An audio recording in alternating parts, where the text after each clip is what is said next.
Hi everyone. ఇవాళ మీకు మారేడు పండు జ్యూస్ ఎలా చేయాలో చూపించబోతున్నాను.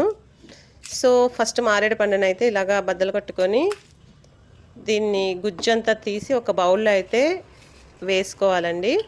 ఈ మారేడు పండు జ్యూస్ మనకి చాలా మంచిదండి హెల్త్కి అయితే. యాక్చువల్లీ ఈ మారేడు పండు జ్యూస్ గురించి మన సైడ్ అయితే తెలీదు.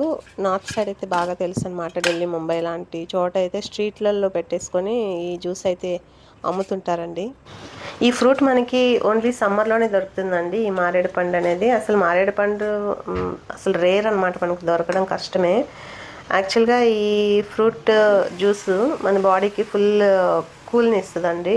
సమ్మర్లో మనం డిహైడ్రేట్ అయిపోతాం కదా, సో అలాంటప్పుడు ఈ జ్యూస్ తీసుకుంటే చాలా మంచిదన్నమాట హెల్త్కి అయితే. సో ఈ జ్యూస్ని మనము మిక్సీలో అయితే గ్రైండ్ చేయకూడదండి, ఎందుకంటే ఇందులో చిన్న చిన్న సీడ్స్ అయితే ఉంటాయి. ఆ సీడ్స్ ఎంత తీసినా కానీ మిక్సీలో గ్రైండ్ అయిపోతుంది. సో అప్పుడు గ్రైండ్ అయినప్పుడు ఏంటంటే మనకి చిన్న లిటిల్ బిట్ చేదైతే వస్తుందన్నమాట. సో అందుకనేసి ఇలాగ బౌల్లో అయితే తీసుకొని చూడండి, ఇలాగ పొడవుగా ఉంటాయి. ఇందులో స్వీట్ చాలా ఎక్కువ ఉంటుంది అనమాట. సీడ్స్ ఉంటాయి ప్లస్ ఒకలాంటి లిక్విడ్ లాగా ఉంటుంది, అది స్వీట్ ఎక్కువ ఉంటుంది.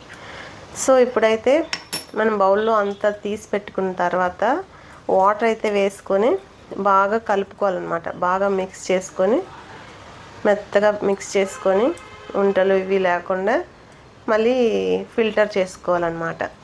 యాక్చువల్గా ఈ మారేడు పండు మా ల్యాండ్రీలో అయితే ఉందండి, పెద్ద చెట్టు.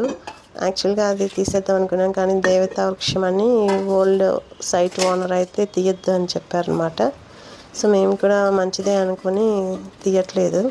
నెక్స్ట్ ఏమో బెల్లం కొద్దిగా అయితే వేసుకొని మిక్స్ చేసుకోండి. బాగా మన టేస్ట్కి తగ్గట్టు అయితే వేసుకోండి, రుచికి తగ్గట్టు వేసుకొని బాగా బ్లెండ్ చేసుకొని అయితే సర్వ్ చేసుకొని తాగొచ్చండి. ఎందుకంటే నేనైతే పెద్ద గ్లాస్ వేసుకున్నాను, మా పిల్లలకి మా హస్బెండ్కి అయితే చిన్న గ్లాస్కి ఇస్తున్నాను. ఎందుకంటే మరీ ఎక్కువ వాళ్ళు మార్నింగ్ తాగరండి. ఇది సమ్మర్ కదండి, సో జ్యూస్లు అయితే 2 times అయితే తీసుకుంటాము తప్పకుండా. మేము ఫస్ట్ అయితే ఎర్లీ మార్నింగ్ 1 time అయితే తాగుతాము, తర్వాత ఎప్పుడు వీలైతే అప్పుడు తాగుతామండి. ఎందుకంటే మా పిల్లలు అయితే తాగుతున్నారు.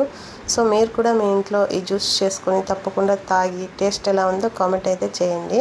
అలాగే సబ్స్క్రైబ్ కూడా చేయండి.